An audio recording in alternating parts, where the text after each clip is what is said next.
You had a spring and almost a full fall camp to sort of assess what you have to work with here at Cal. Can you talk a little bit about how the units break down, starting with quarterback? What makes Davis Webb a little bit different than your typical quarterback and compared to some of the guys you've worked with before? I would say the experience and the familiarity with the offense. You know, when you've started in an FBS, especially in the Big 12, started 14 games, probably played in around over 20 games, that just brings a lot to the table. And one, the offense that he was in at Texas Tech is very similar to the offense that we run here at Cal. So that's probably been the two things that really stand out, is that the experience that he has a game of playing at an FBS level and familiarity with the offense. So he seems to be one of the hardest workers around. He's always the first guy on the field, often the last guy out. I hear he's in your office all the time. Can you shake him? Can you get rid of him? I thought about that a couple times, but I think that's a very good problem to have when you can't get your starting quarterback out of the facility. But he brings a lot of passion to this game. He's a coach's kid. He wants to know the ins and outs of everything. This is something that he wants to play at the next level, obviously. But at the end of the day, he wants to be exactly like his dad and be a college coach or a high school coach. I think he's just going to be surrounded by the game for the rest of his life. Are there some kind of number goals that you set with him in terms of completion percentage in your type of an offense and TD to interception ratio, things like that? I think he has some personal goals in terms of quantifying all of his statistical goals for the entire year. But my main thing is to win and move the ball and score points, and I think he understands that. But the thing that I love about him is he's a very unselfish person.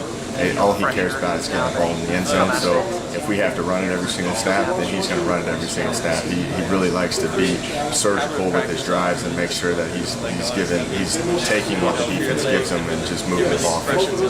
The offensive line went through a transformation late last season, switching to the kick slide, and they seem to be more cohesive and more aggressive. How have they been performing in camp so far? I probably think that's our strongest group on the entire offensive side of the ball. Just the continuity that they've built. Coach Jones does a phenomenal job with those guys. I think the mindset that we got kind of with that blow your nose mentality up front, it really sets the tone, especially at the time we didn't know if we were going to have Davis Webb, but if we were going to put a rookie quarterback in the game, I think that was going to be something that you can lean on, was the continuity of that offensive line. The receiving core, you have a little bit of experience coming back with guys like Chad Hansen and Vic Wharton had some playing time at Tennessee. Ray Hudson's the guy that's seen a lot of playing time, but a lot of young talent too, like Moki Stovall and Demetrius Robertson, Singleton. There's a whole bunch of guys that seem to really be lighting it up in camp so far. What do you expect out of that unit? I don't know. There's not very much experience. There's still some guys that have played, but overall, there's not a tremendous amount of experience. But I think they're a great group of guys. I think we have that mentality of competition already, the culture of competition already created around here, and I think it's all about the next man up. You bring him in here to play and do great things. You still don't know what's going to happen when those lights turn on, but the thing is what Coach Dykes and the staff has done here previously is they've recruited a lot of receivers that have that capability to go out there and make some plays. So, when you have around 15 to 20 receivers that you can, mess around and throw them in the game, I think one of them is going to eventually step up and take the lead role. Running back, you have a lot of experience returning there. Daniel Lasco missed most of the year, so Kelfani Muhammad and Vic Enwary and Trey Watson, those guys got a ton of carries last year, and you've got some good talent behind them with Billy McCrary and Patrick Laird and Hale, and a lot of guys that really can carry the ball for you. What do you expect out of that unit this year? Again, that's probably another strong unit as well, just based off the experience when you have 3 500-yard rushers coming back. And that allows for some of these young guys to start to understand what we're trying to do conceptually as an offense, and also get some experience with FBS level speed. But those 3 running backs with Calfani, Trey, and Vic, we're going to lean on those guys a lot. I think that if we can establish a good run game, it's going to be a lot easier for that young perimeter that we have. And flipping sides, you guys had a lot of success moving the ball against the defense the first week and a half, even 2 weeks, but defense seemed to have stiffened up a little bit lately. What are you seeing on that side of the ball? I think Coach Kaufman and the defensive staff do a great job here.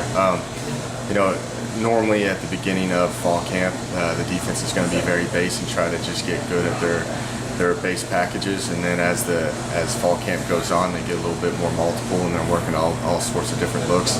I think it's a very multiple defense. They can move in and out of different fronts, and they can do it at a fast pace. Especially going up against us, we're always emphasizing playing at a high speed, where I think the defense has just learned how to make their audibles and checks at a high speed as well, so they can move in and out of multiple fronts very easily. And I think our practice has been very competitive, and you can see that we've been a little bit chippy especially yesterday.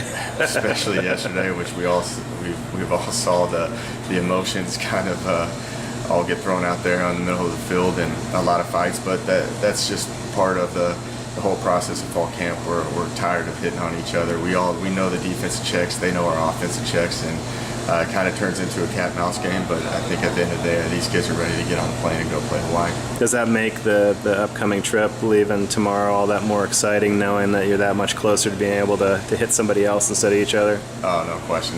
Today's our really last day of preparation, and at full speed. And I think they're ready to get this practice over and get to Australia with the mindset. I told them earlier that you guys got to be ready to play once you get on that plane. So it's going to be a good day of preparation, and then I think they're excited to get on to Australia and enjoy the experience. Do you expect this trip, a long trip of this nature, to be a bonding experience that will bring the team a lot closer and pay dividends this year? I believe so. If you're on a 16-hour flight, I don't think you're going to. I don't know. It could go both ways. You look at it, but no brawls on the plane, hopefully. Yeah. No, I think they're excited for the experience. I think they're going to get a lot of quality rest on this flight, and I think it's going to bring. I think it could galvanize the complete team.